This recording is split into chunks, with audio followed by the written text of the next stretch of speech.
નર્મદા જિલ્લાની બે પેટા ચૂંટણી પૈકી એક ઝાંકની બેઠક આપે ભાજપ પાસેથી આંચકી લીધી છે। ત્યારે જિલ્લાના ડેડિયાપાડા તાલુકાના આપ નેતા ધારાસભ્ય ચૈતર વસાવાએ ભાજપાના ગઢમાં ગાબડું પાડી ભાજપ પાસેથી ઝાંક બેઠક આંચકી લેતા આપનું ભવ્ય વિજય સરઘસ નીકળ્યું હતું। એક જ ચાલે ચૈતર વસાવા જ ચાલે, એક ધક્કા और दो भाजप को फेंक दो ना नारा વિજય સરઘસમાં લાગ્યા હતા। ઝાંક બેઠક પર ભાજપને હરાવી આપના ઉમેદવાર રાહુલ વસાવાનો 1159 મતથી ભવ્ય વિજય થયો હતો। જ્યારે આપના વિજેતા રાહુલ વસાવાને 2638 મત મળ્યા હતા। ભાજપાના પરાજિત ઉમેદવાર સુરેશ વસાવાને 1479 મત મળ્યા હતા તો કોંગ્રેસના ગંભીર વસાવાને 413 મત મળ્યા હતા। જ્યારે ચોથા નંબરે અપક્ષ ઉમેદવાર રાજેન્દ્ર વસાવાને 119 મત મળ્યા હતા। કુલ મતદાન 4732 થયું હતું। નાટોના 83 મત પડ્યા હતા। જો કે ઝાંક બેઠક પર ભાજપાના વિકાસનો ફુગ્ગો ફૂટી ગયો હતો। ખાસ કરીને ગામના બિસ્માર રોડ, રસ્તા, પાણી, શિક્ષણના પ્રશ્નો નડ્યા હતા।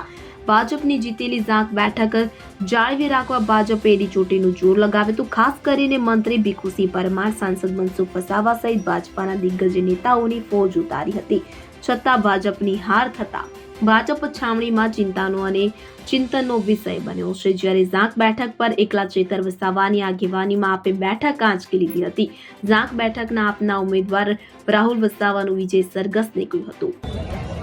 નર્મદા જિલ્લાની ડેડિયાપાડા તાલુકા પંચાયત અને સાગબારામાં એક તાલુકા પંચાયતની પેટા ચૂંટણી હતી, જેમાં ઝાંક તાલુકા પંચાયત જે ભારતીય જનતા પાર્ટી પર હતી ત્યાં અમારા ઉમેદવાર રાહુલભાઈ આજે 1200થી પણ વધારે મતોથી જંગી બહુમતીથી જીત્યા છે।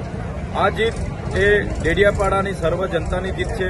એ લોકોએ અમારી કામગીરી જોઈને જે અમારા પર ભરોસો મૂક્યો છે, ત્યારે ચોક્કસ આવનારા દિવસોમાં આ એમના ભરોસા પર અમે કાયમ ઉતરીશું। અમે જે રીતે ગ્રાઉન્ડ પર વર્ષના 365 દિવસ હોઈએ છીએ, એવી જ રીતના આવનારા દિવસોમાં બી 365 દિવસ ગ્રાઉન્ડ પર લોકોની વચ્ચે એક્ટિવ મોડમાં રહીને લોકોના જે પણ પડતર પ્રશ્નો છે એનું નિરાકરણ લાવવાના અમારા પૂરા પ્રયાસો હશે।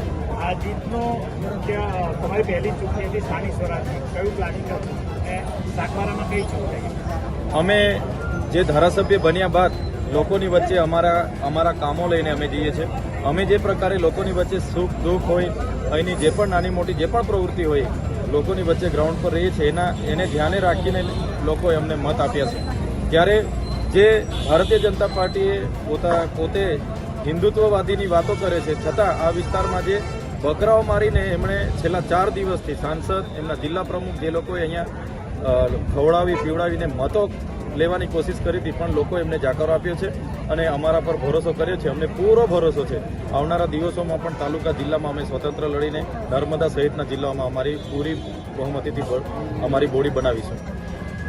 જ્યોતિ જગતાપ સાથે CN24 ન્યૂઝ રાજપીપળા। હવે જુઓ દેશ દુનિયાની તમામ ખબરો તમારી આંગળીના ટેરવે।